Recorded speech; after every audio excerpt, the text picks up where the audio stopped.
A Odisseia de Christopher Nolan finalmente está entre nós e eu realmente gostaria de falar que eu não tinha ressalvas, mas eu tenho.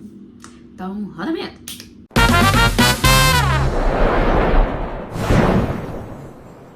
Sejam muitíssimo bem-vindos ao capítulo de hoje do Leitura em Cena. Oi, eu sou a Ana e hoje eu vim falar justamente deste filme. Bom, nos filmes mais aguardados aí do ano, a Odisseia de Christopher Nolan chega com uma premissa bem diferente, que é mais do mesmo, adaptação literária.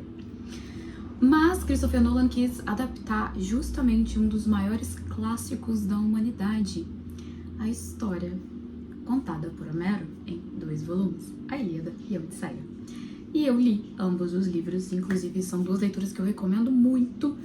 E bom, pra mim, tá, foi um mérito do Nolan ter escolhido a tradução mais atual. Por quê? Porque a tradução que visa mais voltada para o que Homero escreveu no grego arcaico é muito truncada. Então, assim, a gente lê, não é uma leitura fácil.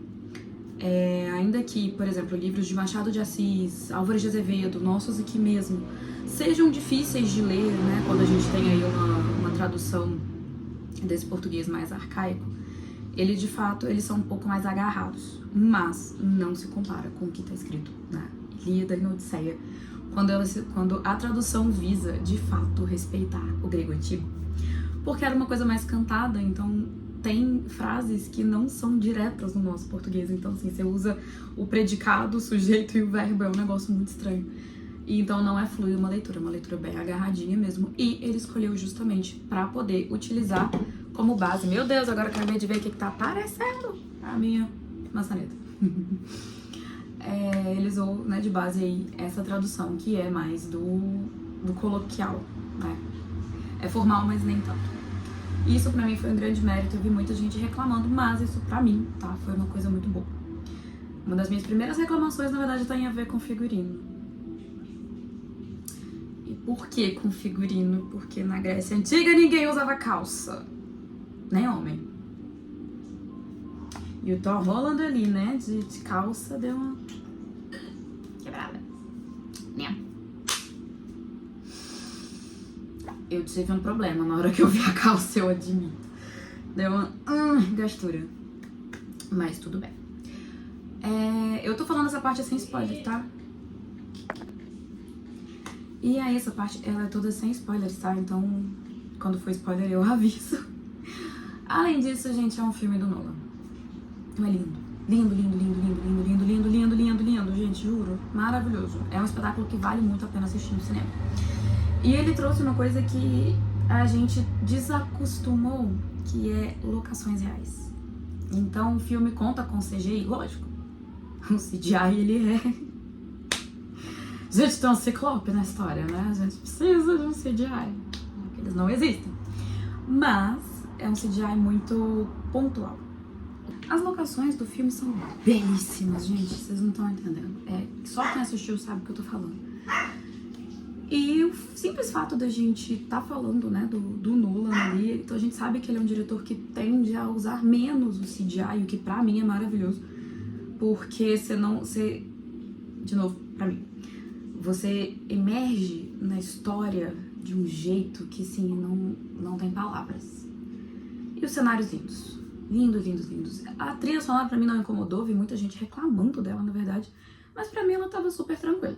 Não me tirava do filme em momento nenhum. Outras coisas me tiraram do filme, mas não foi isso. E, né, por ser um filme do Nolan, claramente tem a assinatura clássica dele.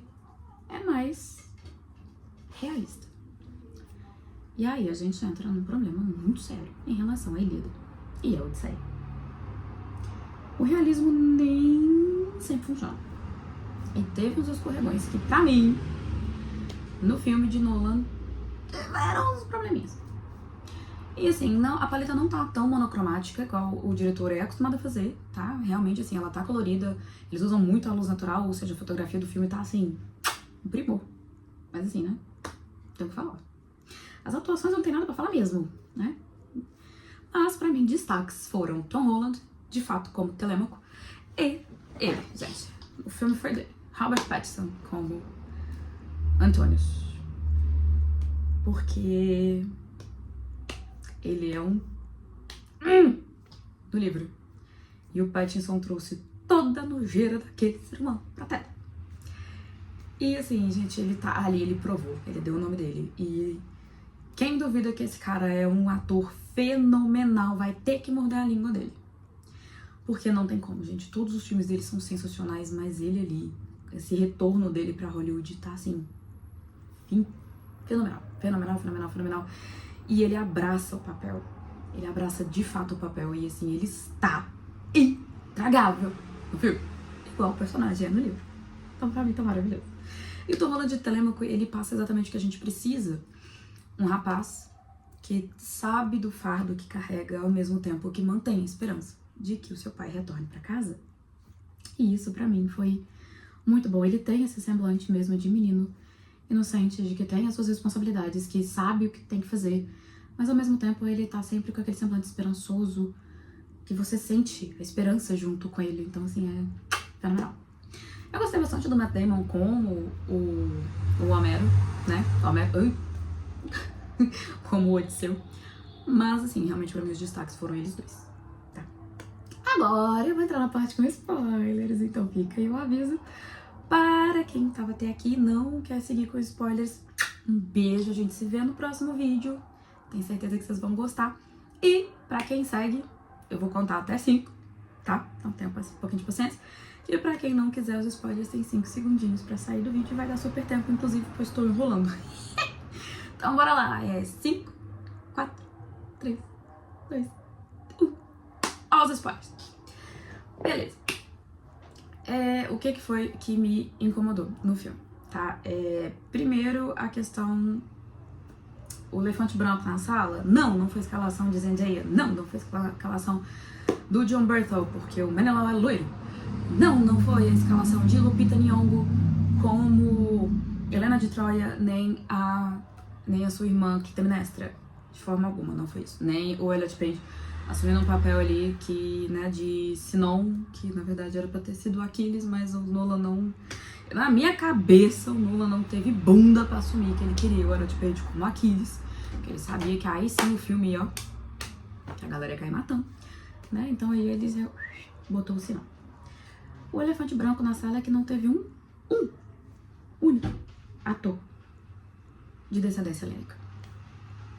Nenhum mesmo. E estamos falando de uma história que faz parte da mitologia deles, né? Ali é parte de quem eles são, é parte da identidade do povo grego. E não tinha um grego participando em absolutamente nada na produção. Aí pra mim foi o elefante branco, né? Porque você tá representando a história de um povo. Então, nem que seja pra ter um grego ali atrás, na sala de roteirista. E não teve, pelo menos não que eu fiquei sabendo nas minhas pesquisas, tá? Então aí pra mim isso foi o elefante branco e me deu uma incomodada. Não no filme, tá? Nas questões. Ah, mas a Helena de Troia é loira. Na verdade não tem nada que fala que ela é loira, só que ela tem a pele mais alva, mas não fala muita coisa. O único que a gente tem uma descrição um pouquinho melhor ali seria o Menelau, que ele é loiro sim, e o Jon Bernthal como o Menelau deu... Em relação à caracterização tava longe de ser o Menelau. Mas é o Jon Bernthal, gente. O Jon Bernthal, ele é sensacional, ele estava incrível. Não sei se ele como Agamenon ficaria interessante. Talvez sim, pensando no Justiceiro. Mas o Menelau ficou bem Justiceiro, então... Ficou legal, eu gostei. Eu gostei bastante. Das atuações de modo geral, agora eu já falei. Então, assim, pra vocês entenderem, eu não tenho problema com a escalação de ninguém. O meu problema foi só a falta de um ser humano de descendência helênica ou um grego, de fato, nascido, tá? Em qualquer parte da produção. Inclusive, se vocês souberem que teve, por favor, deixem nos comentários pra mim. E deixa eu falar de uma vez, mas gente, curte, comenta, compartilha esse vídeo, por favorzinho. Deixa o canal crescer, que vai me ajudar bastante, tá bom? E eu adoro esse projeto, então assim, dá esse incentivo. E agora vamos à história, né? Vai entrar aí, né, as questões, tá? Que realmente, assim, foi o que me tirou do filme. O Odisseu, ou Ulisses, né, a gente conhece bastante ele como Ulisses, ainda que seja o nome dele romano, né, não o nome grego, por isso que a Odisseia a história do Odisseu. Então, assim, ele foi retratado como um cara que tem estresse pós-traumático. E ele não tem estresse pós-traumático. Um crime do Odisseu que faz com que toda a história se desenrole e que ele se lasque por um total de 10 anos pra tentar voltar pra casa dele, coisa que, gente, era pra ser alguns meses. Leva 10 anos pra ele voltar pra casa. Depois de 10 anos da Guerra de Troia, que está na Ilíada. Então você vê que ele ficou 20 aninhos fora de casa, tudo por quê? Porque quando ele foi voltar pra casa, ele cometeu um mau pecado para os gregos, que é a hubris. E o que é a hubris? A hubris nada mais é do que o orgulho. Os gregos, eles valorizavam muitas coisas, mas a que eles condenavam a todo custo era o diacho do orgulho. E o Odisseu foi o grande pecado dele. Ele foi orgulhoso a todo momento. E outra, ele rompeu um princípio que era muito importante na Grécia, que a gente vê presente, inclusive, em Game of Thrones. Ó! Eu vou trazer um vídeo só falando sobre o que o Odisseia impactou, tá bom, gente? Na cultura pop aí. Mas vocês vão entender. Os fãs de Game of Thrones, esse momento é nosso. Por quê? Porque Odisseu violou a lei do hóspede. E o que era a lei do hóspede? A lei do hóspede dizia que se alguém entra na tua casa, você não pode fazer mal a esta pessoa, nem esta pessoa fazer mal a você. E o Odisseu fez o quê? Levou o cavalo. Tá dentro de Troia. Deu errado. Por quê? Porque o cavalo foi dado como um presente que foi levado para dentro das muralhas da cidade, sendo visto pelos troianos como um sinal de respeito e rendição dos gregos. E lá tava todo mundo. Na meia da noite, saiu o quê? Todo soldado grego, tomando a cidade, matando geral, fazendo um monte de coisa, um monte de atrocidade que eu não posso falar, senão o YouTube vai cair meu vídeo. E vocês já entenderam onde eu quero chegar. Mas na grande maioria das pessoas foram coisas que acontecem na guerra aí com mulheres que a gente não pode falar no YouTube. Por quê, né? Senão o vídeo cai. Vocês entenderam onde eu quero chegar. E isso para os deuses foi uma grandíssima afronta. Então começou aí o problema de Menelau. Que ele fez esta cagada. Por quê? Porque ele foi orgulhoso. Nessa brincadeira aqui, ele já estava morto, tá? Ele morre ali no final da Ilíada. Então, quando acontece o cavalo de Troia, que é o final da Ilíada, o início da Odisseia, é onde ali a gente já não tem Aquiles. Então, o cavalo foi literalmente o que fez os gregos ganharem a guerra. Porque sem seu maior guerreiro, melhor amigo de Odisseu, diga-se de passagem, né? Que já tinha sido morto com aquele calcanhar lazarento. Os gregos iam se ferrar na guerra, principalmente porque, sim, a muralha de Troia ela é basicamente impenetrável. Então eles têm que entrar sendo convidados com o seu cavalo. No livro também nós temos um outro problema, né? O Odisseu, ele sacrifica o Sinon. E ele não fica culpado disso. Igual no filme, que a gente vê ele remoendo aquela culpa. No livro, ele acha que é só um sacrifício necessário. Ele literalmente deixou o coitado do menino pra morrer, gente. Por quê? Porque era cômodo pra ele. Era prático em relação ao plano. E ele não se importava, né? Quem ia morrer ali, porque ele precisava entrar com o cavalo. Quanto menos se não soubesse, melhor. Né? Então. E isso não morre ainda na Ilíada, tá? Ele não chega. Ele tem uma breve aparição na Odisseia. Perdão. Então, assim, não. Outra coisa, a questão da beleza de Helena. Gente, ela foi todo o motivo da guerra. A gente tem duas versões, né? Que a deusa Afrodite teve uma mãozinha ali pra Paris e Helena se apaixonarem e ela fugir. Mas nós também temos a versão de que Paris sequestrou Helena porque ela era muito bonita, levou pra Troia. E o Menelau querendo vingança, porque ele não sabia se a sua esposa tinha fugido, sido sequestrada. Mas independente de tudo, ele queria vingança. E ele vai pra Troia por causa disso. Mas quando ele volta pra casa com a Helena, a beleza dela faz com que Menelau caia de joelhos e ele não tenha coragem de fazer nada com sua esposa. No filme, o Menelau, com raiva, ele simplesmente vai e estoura com a cara da Helena. Porque se ela não é bonita, não tem problema. Sendo que na história, Homero conta pra gente justamente o contrário. A beleza de Helena foi a causa da guerra de Troia, mas foi o motivo também da sua salvação em relação à vingança de Menelau. Outra coisa é a morte de Agamenon, o irmão de Menelau, né, pelas mãos da Clitemnestra. Ele faz várias atrocidades com várias mulheres, incluindo com a própria esposa. E ele tem uma filha com ela, né? E ela percebe que ele provavelmente vai fazer a mesma coisa com a filha dela. Então, o que a Clitemnestra faz? Ele volta pra casa, ele despe da armadura. E essa parte é muito simbólica também no filme do Nolan, porque é a única hora que a gente vê quem é o ator que está debaixo da armadura do Agamenon. E até então a gente só via o soldado. Por quê? Porque ele era o soldado. Ele não era um rei, ele não era nada, ele só era um soldado. Mas quando a gente chega em casa, a gente vê o homem. E na hora que ele tá dormindo, sem armadura, completamente exposto e vulnerável, a Clitemnestra vai nele, salvando a si mesmo e salvando a filha. Isso acontece também na história da Ilíada. Mas por quê? Porque, mais uma vez, a gente tem o pecado da Rubris. Agamenon era muito orgulhoso. E ele chega em casa querendo mostrar quem manda. Depois de 10 anos. E ele chega judiando da sua esposa. Descontando na filha. E Clitemnestra não permite isso. Salvando a si mesma e salvando sua filha, ela mata o marido. Mas no filme não fica tão aí destacado que é, né, a rubris dele, né? Foi o orgulho dele de ter sido o herói de guerra e querer se impor de novo como o rei, né, do seu território ali, que eu esqueci o nome nesse momento. Ela não permite, né? Então a gente ali só tem um cara que é muito bruto, muito abusivo, muito babaca, que foi morto e bem feito. Também é morto, foi bem feito também, né, no livro. Então, tudo bem. Um outro problema é a Zendaya de Atena. Porque eu não sabia se ela era de fato a Atena ou se ela era só um fantasma atormentando o Odisseu. Ela teve aparição ali como a sacerdotisa do templo que foi assassinada. E ela volta como lembrança, sendo que no filme, isso é um problema do filme de modo geral, porque o elemento místico tá muito presente e o Nolan, quando ele bota o filtro realista, os deuses não parecem tanto. E a Atena é uma personagem muito frequente em toda a jornada do Odisseu, porque ela é sua matrona. Justamente porque ela é a deusa também da estratégia em batalha, não só da sabedoria.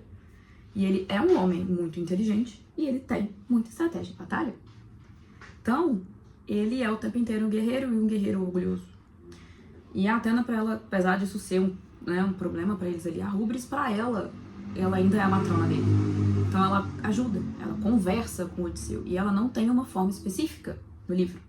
Ela aparece como uma criança, ela aparece como uma idosa, ela aparece como mulher, ela aparece como outro soldado no navio. Durante o momento em que ele tá com Esquila e Caríbdis. Ela tá lá como um soldado com o qual ele conversa. E então, assim, ela aparece pra ele de várias formas e o tempo inteiro a gente sabe que é a deusa Atena conversando com ele, guiando o caminho dele pra casa, guiando ele por todos os obstáculos que ele passa.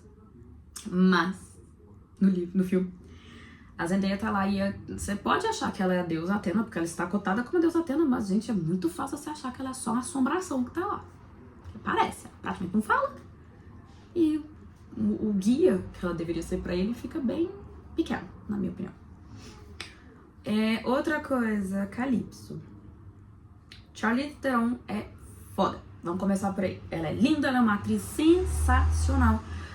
Mas a direção da Calypso acabou comigo. Por quê? Porque, gente, simples. Calypso prende homens na ilha dela. Vocês já entenderam pra quê, né?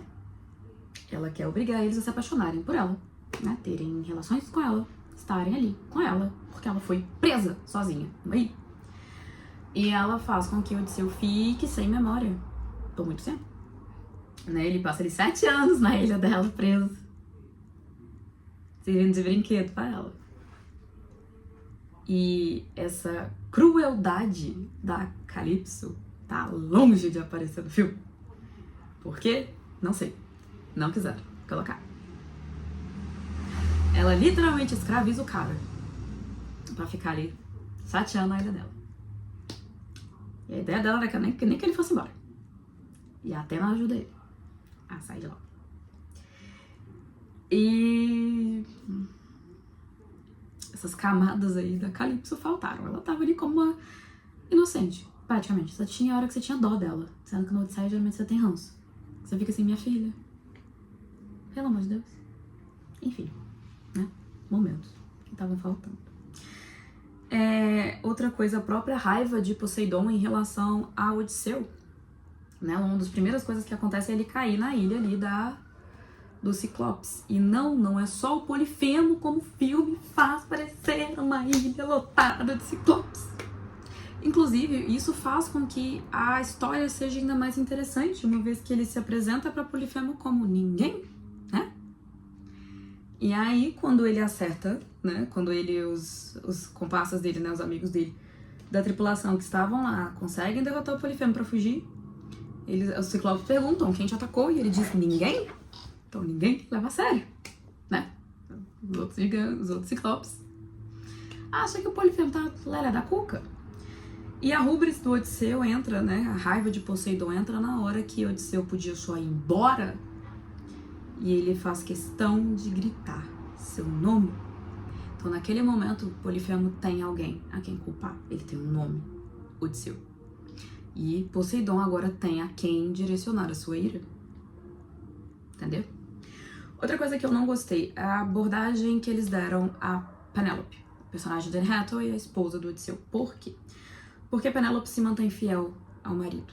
Ela não titubeia, ela sabe o que ela quer.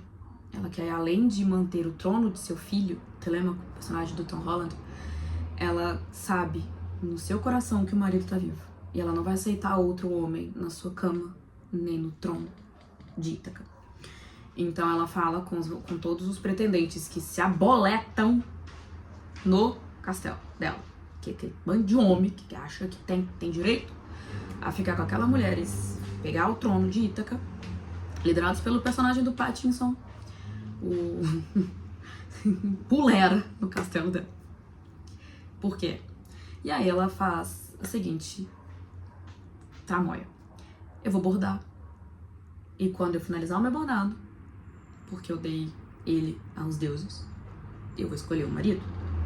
Então todo dia ela borda, todo dia ela desfaz.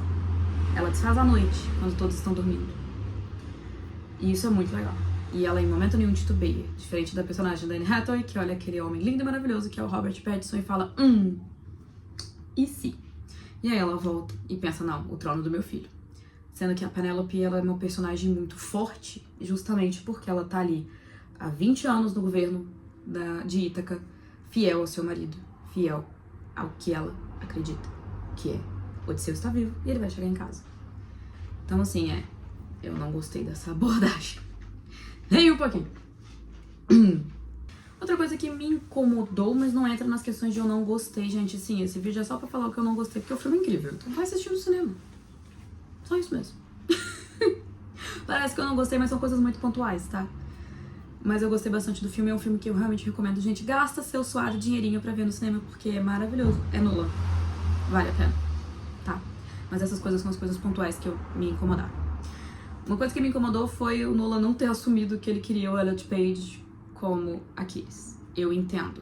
O físico do Page não entra como o físico do Aquiles. Que o Aquiles é uma geladeira, 4 portas, né? E o Elliot Page, ele é magrinho. Mas ele colocou o Sinon como sendo a culpa personalizada de Ulisses. Sendo que Odisseu, ele não tem isso, né? Ele chega lá e ele fala que quando ele encontra Aquiles, seu velho amigo, que morreu na guerra, ele fala que ele devia se orgulhar. Olha a rubro de novo. Porque ele estaria ali, governando os mortos. E Aquiles fala uma frase que é muito pesada e entra na questão do grande herói com a rubris. Porque Aquiles também sofria disso, ele também sofria de orgulho. Mas na hora que ele morre e ele entende que ele é só mais um ali, né, ali no Hades, ele fala para Odisseu uma frase muito marcante. Eu preferia ser o servo de um homem pobre ao rei dos mortos. Aquiles sucumbiu na guerra e ele não é ninguém no mundo dos mortos. Ele é lembrança, ele é camiseta de saudade. E isso é um baque pro Odisseu, que achava que aquilo seria a maior honra, né, que o Aquiles poderia querer, e ele vê que não é. Então é isso, meus amores. Falei. Eu foquei só nos pontos que me desagradaram mais pro vídeo não ficar quilométrico, apesar de eu acho que ele ficou de todo jeito. Mas um beijo, até o próximo capítulo e nunca se esqueçam que a leitura é só o primeiro ato.